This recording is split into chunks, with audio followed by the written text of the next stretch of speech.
even try counting sheep. There are too many of them. Swirling beneath the drone, recording them in Othello, Washington, a couple of men on utility vehicles herded the sheep while another guy strung plastic fencing across the highway.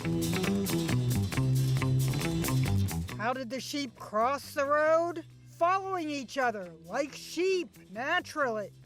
It felt like something out of Rawhide. Rollin', rollin', rollin', keep them doggies rollin'. Speeded up, it was weirdly mesmerizing and oddly reminiscent of cow art by a Kansas character who calls himself Farmer Derek.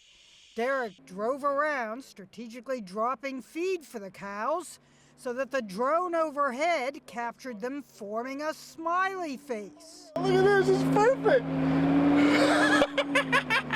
Look at it! Of course, there's always one that sticks out. Baba black sheep. Only the black sheep of this story was actually a white sheep that stood out by leaping across the road.